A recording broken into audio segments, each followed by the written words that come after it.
Welcome to Love Them Knives channel. Boom. We got Remette in the studio. Remette, the best a man can get. Or was that Gillette? Okay, but Remette they are doing a great job. They really are. They've come out with some really nice knives. The Peregrine Falcon was really nice, and this is the Saker Falcon.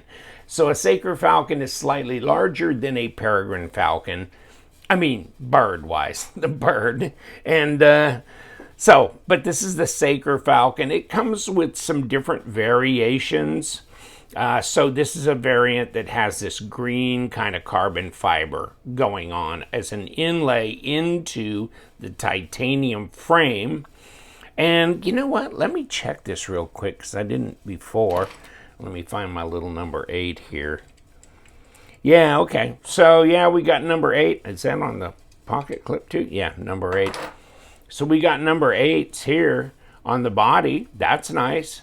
Titanium fit and finish on these is very nice. And yes, this one is in S45. How do I know that? Yeah, it doesn't say anywhere on the blade, does it? No, it doesn't. So it's not billboarded up. That's it, folks. That's it right there. Remette. That's nice too, and I think they've been somewhat sensitive to some of the customer base that doesn't like a lot of billboarding and that kind of thing. So especially for a knife that is higher end, okay, like this is. This kind of grind pattern on this hollow grind blade reminds me a lot of Riot to me. I mean, especially some of the knives that they came out with in, in the 2014, 2016, 2017, 18, something like that, like the Torrent and that kind of thing. But so that kind of reminds me of that kind of grind pattern here. I mean, yes. And it goes to a flat grind here. And, well, let's do the thing, right? Let's see. There's the box back there, by the way. All right. I was just checking for lumps and bumps and anything problematic, but no, it's nice and sharp out of the box. Here's the box. Flip it over here. Saker Falcon, if that's how you pronounce it, but it's the Remette RT Saker Falcon. And then it's got this over the top, okay? And then, you didn't want to talk about the knife, did you? And then zipper pouch. And then you open the zipper pouch, you have a microfiber cloth, and then the plastic that the knife comes in. So, okay, that's, it's well protected here. This is kind of interesting here, this little piece that slides in here, keeps this lid from popping open. So they're not using the, magnetic closure thing like a lot of them are doing and still doing, that kind of thing. So, and then this slides over so it keeps it all together. Not a big knife, right? So let's talk about that. Push this back now that we've investigated the box. And what do we got here? 3-inch, 3.15, something like that. Down here, more like 3 1/4. Overall, 7 1/4 at about 18.5 centimeters. So yeah, I mean, just a little bit over a 3-inch blade, which I can't remember. The Peregrine Falcon is in reality, in real life, is smaller than the Saker Falcon, but I'm trying to think if their Peregrine Falcon was actually a little bit bigger than their Saker Falcon model. So there's that. I'd have to look at that again. 0.52 at 13.2 millimeters on the handle. So it's not particularly fat. It's not super slender. And then we got 3.4 millimeter at 0.13. So that's pretty heavy duty blade stock the way it's going these days. It's mostly 2.8 or anywhere from 2.6 to 3.0 millimeter. And so this being almost 3.5 millimeter, it's wow.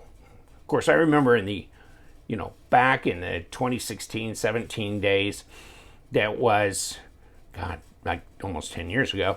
It wasn't unusual to have a 4 millimeter thick blade stock. So, and we've got jimping up here, and also this kind of harpoon look on this blade. And if you look at the tip, it's not delicate, so it's got this swedgy, almost tanto-ish look to it, especially with this, with this transition coming around here. Almost looks like a Japanese tanto, and I don't know, maybe they're calling it that. I don't know. Here's the thing on Remette. Now, I believe White Mountain Knives also carries Remette, and so does tack knives. Okay, so you can look at tack knives, you can look at White Mountain, and wherever you can. I mean, LTK is a discount code for 10% off on White Mountain. I think I have a discount code for tack knives, but I'm not sure if it's just tack knives brand or if it relates to Remette. Okay, but it's S45 and with a safety, and we'll talk about that here in a minute. Oh yeah, remember the RT, the gravity knife, the RT swordfish, and also they had the leopard, which is a smaller gravity knife than that. Okay, and then there's some variants that you can't see very well, but oh well. Okay, so here's the specs, and 7.32 overall. I called it 7.25.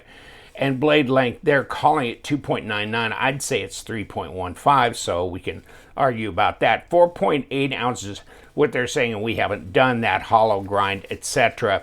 Tip up right hand only, okay? And then the S45VN. Now, okay, so here we go. And yeah, and what's interesting, and it took me all this time to get into it, is, and I should have done this right off the bat, was the button here. That's the release. So you can do this as just a standard titanium frame lock knife, right?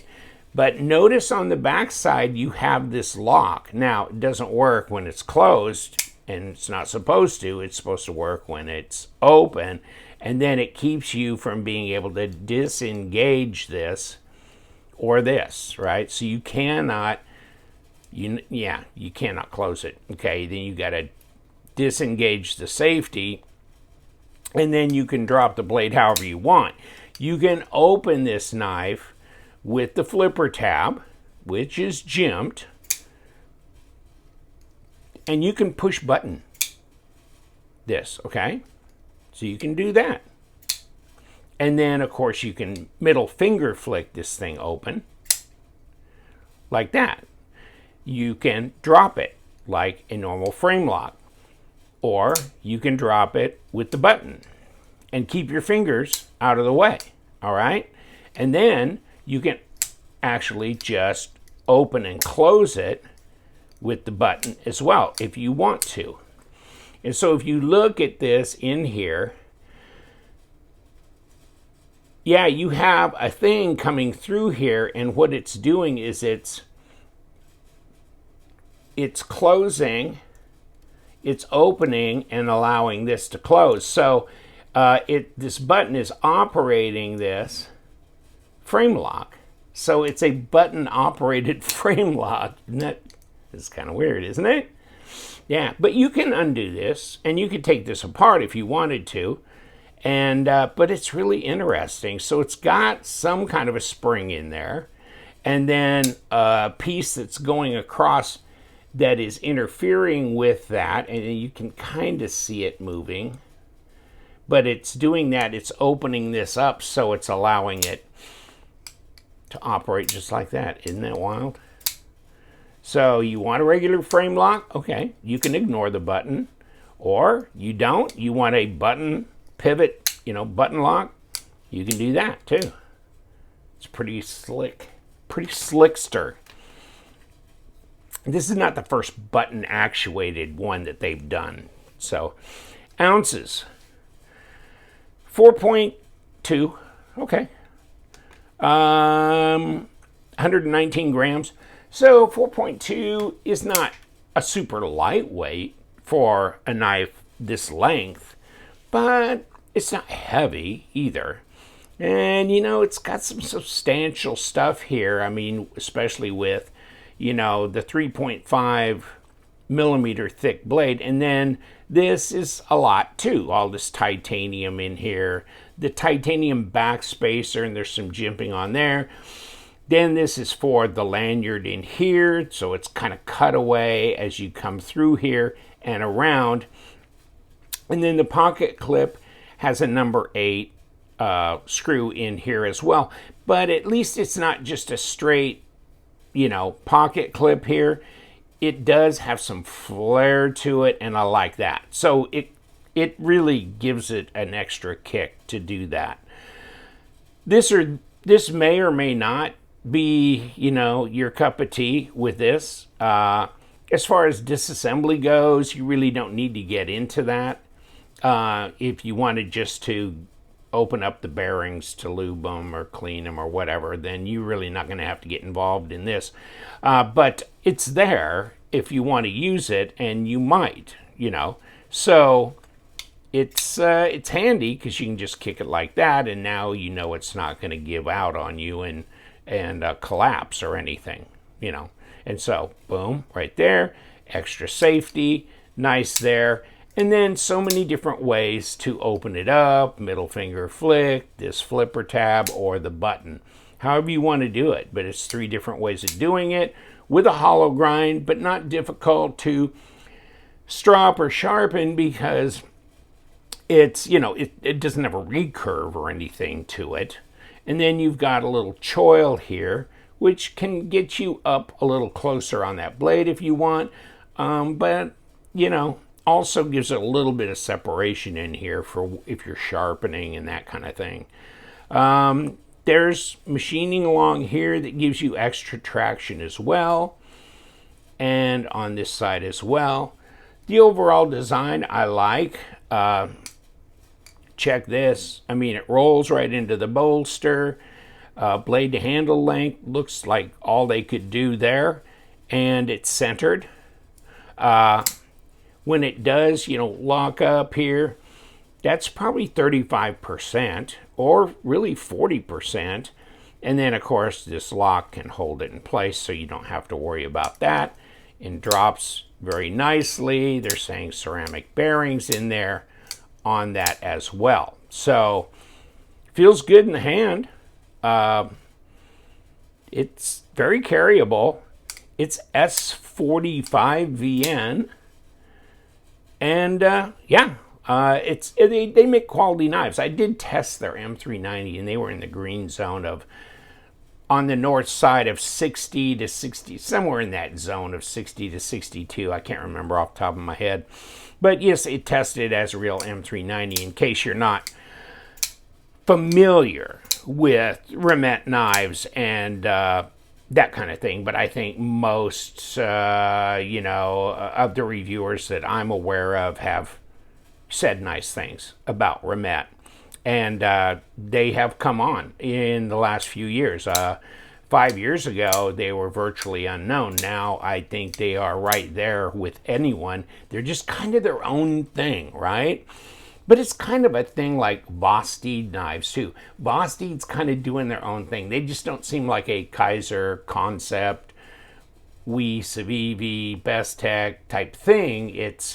They're kind of out there in their own kind of world. And so is Remette, so is Vosteed. This is nice. It's interesting because you never know what these guys are going to do. When they did that gravity knife, the swordfish, and then the leopard, but then they did some others too. And they did the Peregrine Falcon and stuff, but they've done some really cool knives. So I like them. I'm always interested in seeing what they're going to do next because the innovations like this kind of a button / frame lock knife thing here, right?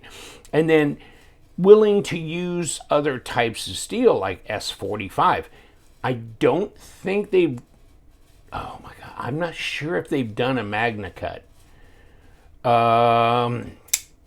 I don't think that the leopard or the swordfish was magna cut, but I'd have to look that up. I could be wrong. They may have done magna cut. I just can't remember a model that they've done that with. It's been mostly M390. This is S45. So it's way cool. And the inlays here are very nice, nicely done. And just their fit and finish, number 8's here, easy disassembly. But you know, I don't know how this goes, but I think I've pulled one of these apart before. I'll have to look and see if I have a review where I've done a disassembly on this, because I think I have. And I could post that down below and you can see how this whole thing works.